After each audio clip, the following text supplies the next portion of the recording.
Hi, this is Christina with White Mountain Endurance, and I want to talk to everybody about the Jigger Johnson race that's going to be happening next year, August 18th.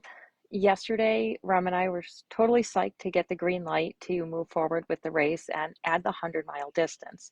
So if you have any questions about the race, any questions about registration, feel free to pop in a comment and I can respond. You can also message privately and we can also respond to your questions that way. So I'll start by saying we are just beyond psyched to be hosting the first 100-mile race that's in the mountains in the White Mountains of New Hampshire. It's going to be an extremely challenging course and there will be a vetting process. So you're going to have to prove to us that you have done some big things.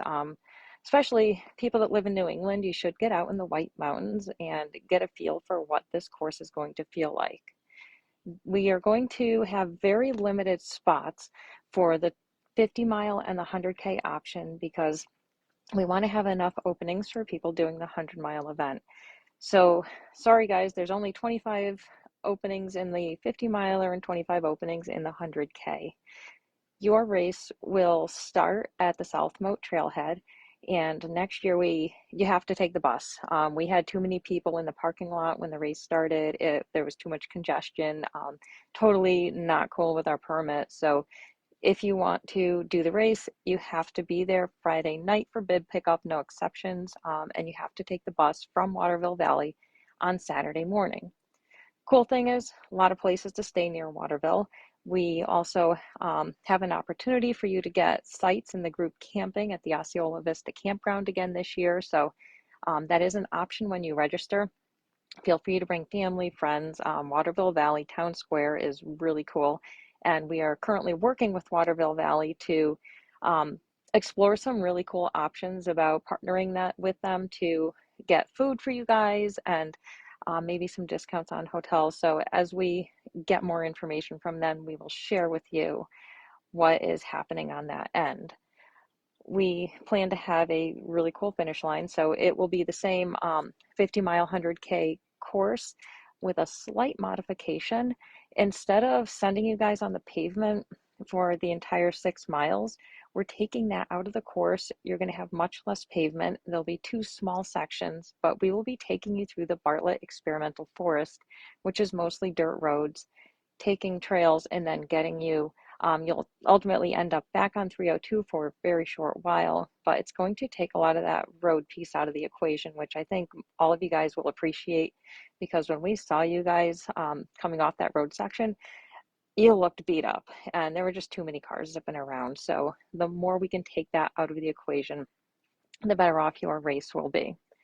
Now for the 100-mile runners, due to the challenges we have here in the White Mountains with hosting events and not being able to touch Appalachian Trail and wilderness, we tried to be as creative as we could, but all we could really do was an out and back format. So you will be starting and finishing in Waterville Valley.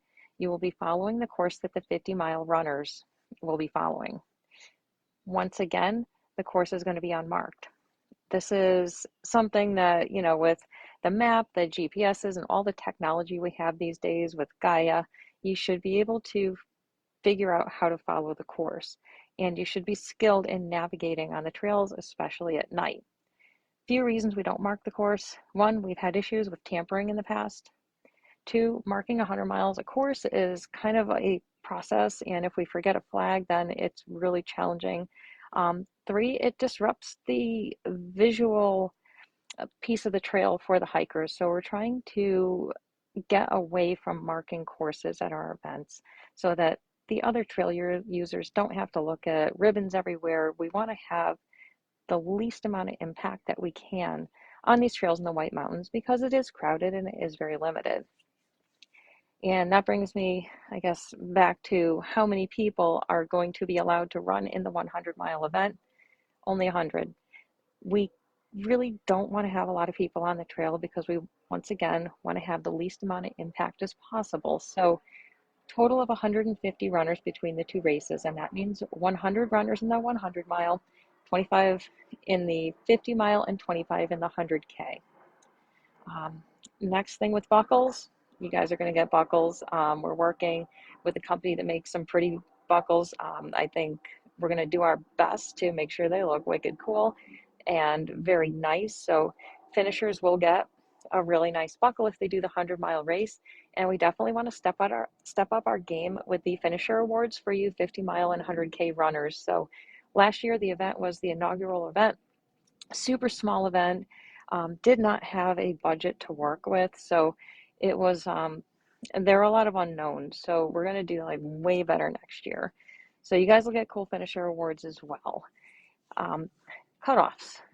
30 hours is still going to hold true for the 50-mile and the 100K runners. You have 30 hours to finish the race. For the 100-mile race, you have 50 hours to finish the race. And again, you guys doing the 100-mile race, you know, you can bring the family, whatever, stay at Waterville. We will have the campground reserved from Thursday through Sunday. And just because of the nature of this event, you guys have to also be here Thursday night to get your bib numbers, no exception. We have to have a safety meeting. These are very important things to make sure that you guys are safe. When we do a last minute weather check, we may modify your gear list. So what you see is a huge gear list of must-haves and maybes. August can bring anything. We can have hurricane, we can have cold, we can have snow, we can have thunder, we can have lightning. These are the mountains. Anything can happen. And we do have backup plans for weather contingencies in case something happens mid-race or the weather conditions start to look dangerous. We do have a variety of options. And again, you know, it's one of those things where you have to have those things planned, but we don't need to lay them all out there because why stress over something until you have to stress over it. We, once again, will allow pacers. The challenge is we can't have cars parked in the parking lots. So we're going to be working on having pacer shuttles so that you guys can have one pacer at a time. You can't have more than that, and there will be pacer bids. So choose your pacers wisely. You can have more than one, but you have to figure out the logistics of the drop-off and the pickup. There's absolutely no hanging around aid stations. There will be one aid station that you guys will be able to have crew, and that's it. And we wish we could have more, but we just don't have the ability to do that without disrupting the hiking flow of traffic tremendously. And we really don't want to create a bad name in the mountains. We want to bring cool events to it, but we also want to embrace how beautiful and remote these are. And we don't want to ruin other people's experiences on the trails. We want hikers to see trail runners as responsible and really awesome people. So, you know, again, it goes back to creating the least amount of impact as possible. But you will have one crew stop. For you guys doing the two shorter distances, it'll probably be around mile 24. For you guys doing the 100-mile distance, it's going to be at that 25-mile mark from where the other two races start. Okay, tracking. We're going to try to figure something cool out so we can have live tracking. I recently got my ham radio license, but we used the ham radio operators last year. They were amazing. And now that we're working on our ham radio certifications and learning our way through ham radio, it'll be really cool for us to have the ability to communicate and probably have some sort of live tracking so that friends and family can follow you. One other piece of equipment that not required or mandated, but not a bad idea to get used to using is the trackers. I love the InReach Mini. It's a cool way for friends and family to see where you are on the trail, and may try to figure something out where if you do have a way to be tracked, maybe you can send it to us as the race directors and we'll be able to track you, but we have a lot of figuring out to do with that. So we won't cross that bridge yet until we have to. Does anybody have any questions yet? All right, aid stations. We want to blow it out of the water this year with aid stations. So of course, this is like a year in advance, so we don't expect anybody to commit yet. But if you have a group, if you're a running club, if you're a store, a school, whatever, we would like to have people adopt an aid station. And by adopting an aid station, you would be able to decorate it and just bring vibrancy and your own personal flair for your group. And we do want to have a contest who has the best aid stations. So keep it in the back of your mind. Volunteers are absolutely necessary to host races. We can't do this race without volunteers. And last year was a huge challenge because we didn't have very many, and trying to scramble and make sure that you guys had aid stations, had people there, and had a finish line. Um, it became very challenging for us as race directors. So any help that you guys could bring, that would be awesome. But again, we're like a year out, so just keep it in the back of your mind. And volunteering is also a really cool thing to do. It just giving back to the community. Rem and I volunteer at various events, and we have a ball doing it. So definitely a great way to help everybody out by, and I'm sure you all have races nearby. And the other thing is think about trail maintenance, helping out with that. I know every trail system has maintainers. Go out, reach out, and spend a day working on trails. That's pretty fun too, because ultimately it is all about giving back. Questions? You guys good? I'm not seeing any yet, so I will keep rambling on. Registration opens November 1st. So, feel free to register early. The earlier you register, the cheaper your entry fee is. So, from November 1st to December 1st, the entry fees are cheaper. After December 1st, they start to go up. So, a little bit of inspiration to get on early. Plus, with the small fields, we definitely may, well, hopefully we sell out. Who knows? We may. Questions, questions, questions? No? Okay. So, course stats. Really hard. 50 mile is a great opportunity for somebody that loves to tear around the whites but hasn't quite ventured into that distance yet. So having a fully supported opportunity to play in the White Mountains is pretty darn cool. So we're pumped to Matt, and you better bring your canes again next year because I know you're doing the 100-miler.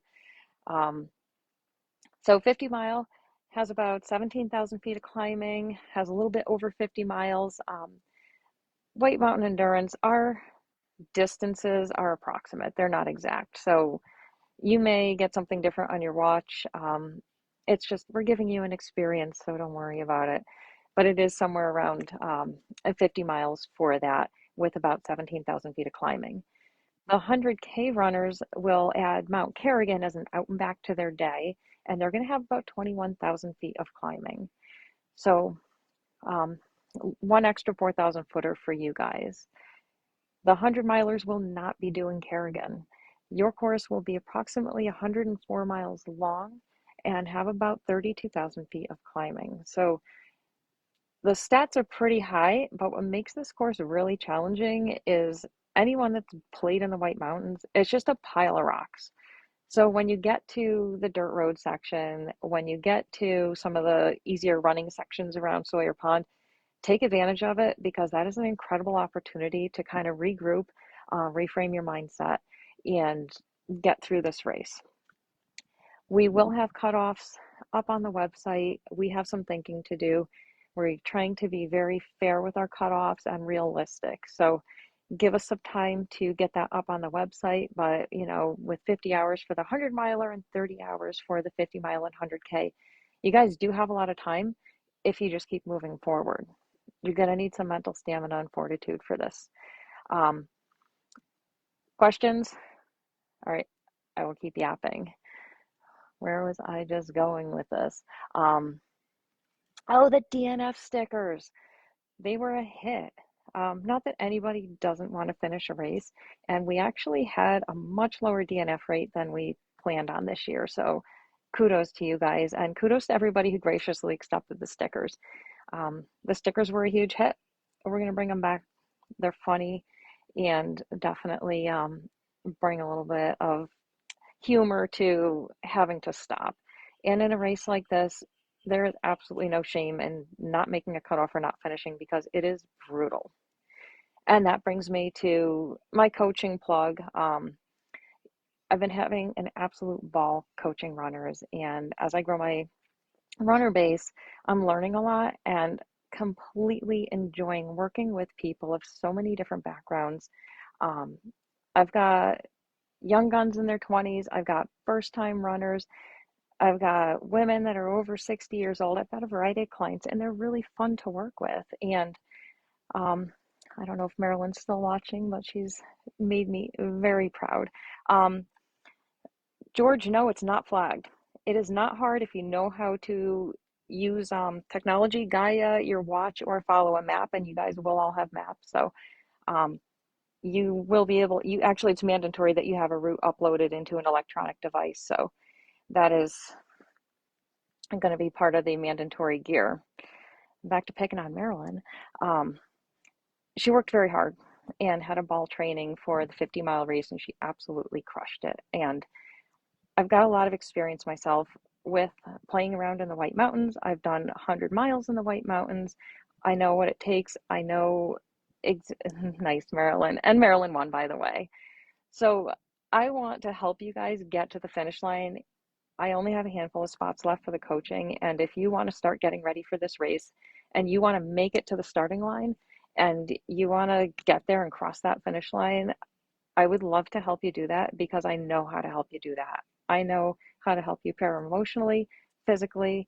I know how to continue your social life so you don't have to be absent for your family and friends.